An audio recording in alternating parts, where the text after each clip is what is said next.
Bonjour mesdames et messieurs et bienvenue dans ce journal. C'est aujourd'hui, vendredi, que le président Alassane Ouattara prononcera une allocution à la tribune des Nations Unies, un programme transformateur de développement pour l'après 2015. Voilà le thème de cette Assemblée générale de l'ONU qui se tient depuis mardi. Toujours à New York, il s'est tenu hier jeudi une réunion de haut niveau sur le virus Ebola.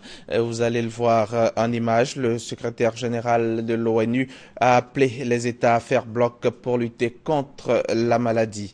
Le président Alassane Ouattara s'est félicité de la tenue de cette réunion qui marque un tournant dans la lutte contre l'épidémie. Une épidémie qui a tué à ce jour plus de 2500 personnes. La Côte d'Ivoire apporte sa contribution au fonds de soutien de la CEDEAO pour lutter contre la maladie. 500 millions de francs CFA donc. Voilà la contribution financière de la Côte d'Ivoire qui a mis en œuvre l'ensemble des recommandations et adopté des mesures préventives d'urgence contre le virus.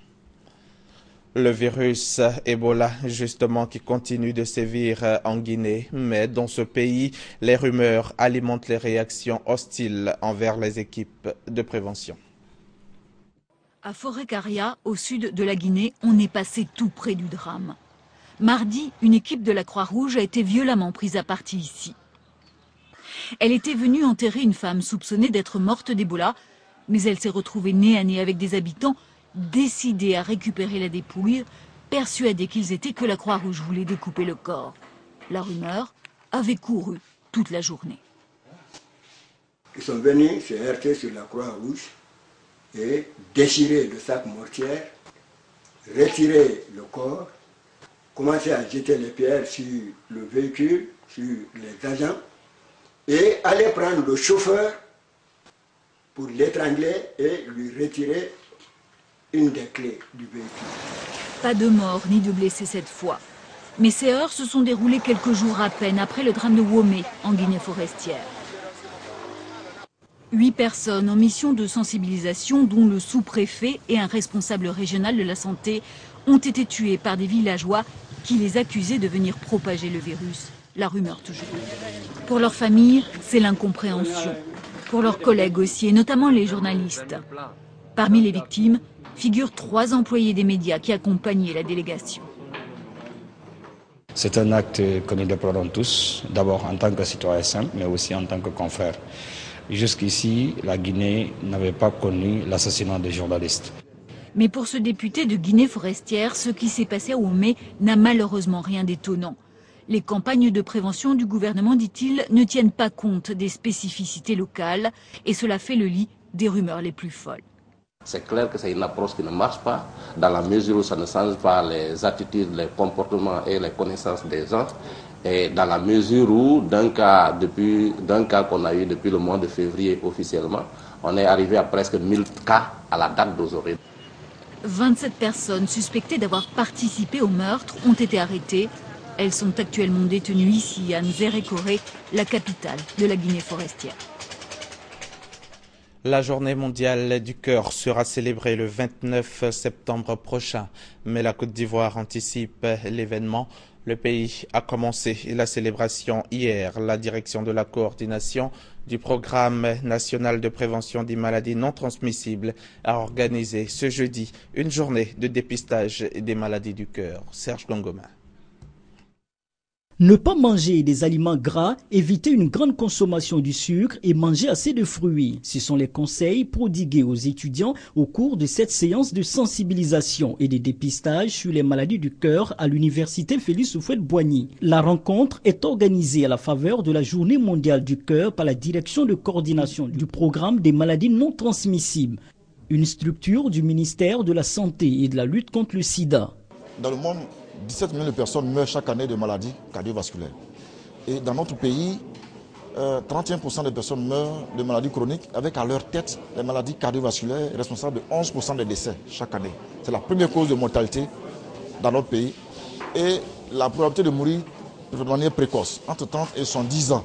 d'une maladie cardiovasculaire est de 23%. C'est énorme. En ce qui concerne le dépistage, les étudiants sont passés par les étapes suivantes. Prise de tension et de poids, mesure de la taille, prélèvement de sang et d'urine. On plonge la bandelette dans l'urine. Nous sommes à la recherche d'une protéine qui ne doit pas se retrouver dans les urines. Quand on retrouve, c'est l'albumine, cette protéine-là. Quand on la retrouve dans les urines, c'est que le rein a un problème parce que le rein ne laisse pas filtrer cette protéine-là. Trop d'albumine peut provoquer un étouffement du cœur. Les étudiants, quant à eux, soutiennent avoir pris bonne note pour éviter les maladies du cœur. Vu ce qu'il vient de me dire, j'essaierai de faire un peu plus de sport et diminuer ma consommation de graisse et d'aliments sucrés. Les personnes de moins de 50 ans sont les plus touchées par les maladies cardiovasculaires. Selon l'OMS, l'Organisation mondiale de la santé, le taux de prévalence chez les jeunes de 25 ans et plus est évalué à 34,4% en 2008, dernière date d'évaluation en Côte d'Ivoire. Le Premier ministre Daniel Kablan-Duncan a procédé hier matin à l'ouverture officielle de la conférence internationale sur le thon en Afrique. Les participants venus de l'Afrique et d'autres continents échangeront pendant 2 jours sur les questions liées à la transformation, à la pêche et au commerce du thon. Les précisions d'Hugues Hervé Blé.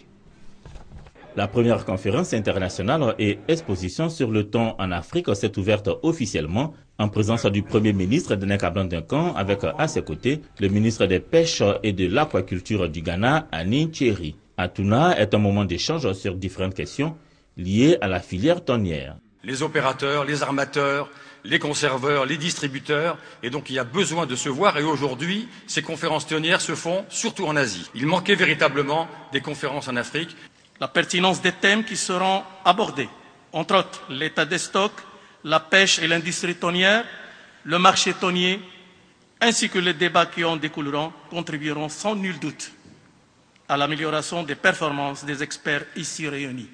Nous espérons que les résultats de la conférence seront bien sûr capitalisés. Et comme l'Afrique vient d'avoir son propre événement thonier, je souhaite vivement que cela devienne une institution qu'Abidjan accueillera chaque fois qu'elle sera organisée. Plus de 270 000 tonnes de thon transitent chaque année par le port de pêche d'Abidjan, principal port de débarquement, de transbordement et d'avitaillement de l'activité thonière en Afrique de l'Ouest. Annuellement, les conserveries de Côte d'Ivoire exportent 50 000 tonnes de thon transformés. Souligné par le Premier ministre, l'objectif du gouvernement est de consolider les acquis de la filière thonière en Côte d'Ivoire. Pour le pays et pour plusieurs autres, la conférence d'Abidjan est donc d'un grand intérêt. Nos industries thonières connaissent des progrès indéniables, mais il existe encore de nombreuses contraintes à lever pour atteindre un plus grand niveau de performance. Il s'agira notamment d'échanger sur des thématiques majeures relatives au développement de la pêche et l'industrie du thon, à la situation aux tendances des captures, à la transformation et à la commercialisation des produits de pêche, aux questions liées aux nouvelles technologies, aspects écologiques et, ne l'oublions pas, environnemental. La première conférence internationale et exposition sur le thon en Afrique s'achève ce vendredi après 2 jours de travaux. Sont réunis à Abidjan des experts et autres acteurs du secteur du thon d'une dizaine de pays. Après les ressources halieutiques, place à la production animale. Il s'est tenu récemment une rencontre entre le ministre Kobena Kwasi Adjoumani et les acteurs de la filière porcine. En juin 2014, les éleveurs de porcs de San Pedro ont vu leurs bêtes atteintes de la peste porcine, considérée comme maladie contagieuse la plus dangereuse chez les porcs et sangliers. Cette situation a emmené le ministère des Ressources animales et halieutiques à opter pour l'abattage systématique des animaux contaminés. Les éleveurs et vendeurs de porcs de San Pedro ont été reçus par le ministre Kobena Kwasi Adjoumani. Ils sont venus solliciter l'aide du gouvernement pour la protection de la filière porcine en éradiquant totalement la maladie.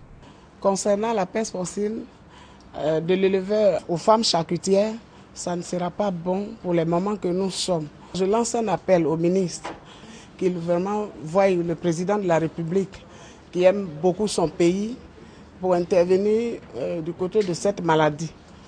Le ministre a encouragé les éleveurs avant de les rassurer. L'État, a-t-il indiqué, ne les abandonnera pas. Nous avons pris des mesures urgentes La première mesure à court terme, c'est l'abattage systématique des animaux concernés par la peste porcine africaine, donc les animaux atteints, et également procéder à la désinfection des élevages qui sont autour de San Pedro. La deuxième phase va consister à l'indemnisation donc des personnes toujours victimes de ce fléau-là. La peste porcine n'est pas transmissible à l'homme. En revanche, elle est très contagieuse pour les animaux et crée de nombreuses pertes économiques dans le secteur de l'élevage. Reportage signé Éric Goré et Serge Coléa. À partir d'aujourd'hui, et ce, pendant 3 jours, les drapeaux seront en berne, en France, en hommage à Hervé Gourdel, assassiné par les soldats du califat qui ont fait allégeance à l'organisation de l'État islamique. Hier matin, Paris a mené de nouvelles frappes en Irak. Pour lutter contre le terrorisme sur son sol, la France a décidé de renforcer les mesures de sécurité dans les lieux publics et les transports. Je vous propose à présent un tour sur le continent pour l'actualité africaine, en bref, en son et en images. Va enquêter sur les violences en Centrafrique. Meurtres, viols, déplacements forcés, persécutions, une liste interminable selon la procureure Fatou Bensouda. L'enquête vise aussi bien l'ex-rébellion que les milices chrétiennes anti-Balaka. Les violences intercommunautaires ont plongé la Centrafrique dans le chaos depuis plus de 18 mois. Des suspects devant le juge en Ouganda, des hommes et des femmes accusés d'être liés au groupe terroriste somalien Shebab. Ils sont en majorité somaliens et ont été arrêtés il y a une dizaine de jours à Kampala suite à une menace d'attaque terroriste. Les suspects rejettent les accusations, mais ils restent en prison jusqu'à la prochaine comparution début octobre. Une marche solitaire contre la corruption dans le centre-ville de Bujumbura. Je suis en train d'exercer mes droits. L'action de ce militant burundais n'échappe pas à la police. Gabriel Rufiri est aussitôt reconduit chez lui. Une résidence surveillée qui ne dit pas son nom. Pas de quoi intimider cet activiste célèbre qui a exprimé haut et fort toute son indignation. Les libertés publiques sont constitutionnelles. Les libertés publiques sont régies par les conventions internationales. L'actualité planétaire maintenant, toujours en bref et en images. Première destination, l'Irak. Les avions de combat américains ont frappé jeudi plusieurs raffineries contrôlées par l'EI dans l'est de la Syrie. L'objectif est d'assécher la principale source de revenus des djihadistes, estimée à 2 millions de dollars par jour. L'Allemagne a commencé sa livraison d'armes aux combattants kurdes irakiens. Elles doivent permettre aux Peshmerga de pouvoir rivaliser dans les combats au sol. Après 2 années d'intenses négociations à Cuba, le gouvernement colombien et la guérilla des FARC ont décidé de rendre publics les accords partiels conclus entre les deux parties. Ils portent sur la lutte contre le trafic de drogue, sur l'accès à la terre, la réduction de la pauvreté et le retour de la guérilla dans le jeu politique colombien. Cette annonce vise à montrer que les discussions avancent, même si elles sont encore loin d'être terminées. La grève des pilotes d'Air France se poursuivait jeudi malgré la décision de la direction d'abandonner son projet de création d'une filiale européenne pour sa compagnie low cost Transavia. Les pilotes, en grève depuis 11 jours, réclament toujours un contrat unique pour l'ensemble du personnel navigant du groupe. Après un voyage de 10 mois, la sonde indienne Mangalyaan a transmis ses premières photos de la planète Mars. La sonde est également munie de capteurs destinés à mesurer la présence de méthane dans l'atmosphère. L'Inde est devenue le premier pays d'Asie à atteindre la planète rouge. Il s'agit d'une fierté et d'un succès pour le pays face à son grand rival chinois qui avait échoué sur une mission similaire en 2011. Fin de ce journal. À demain, 6h30.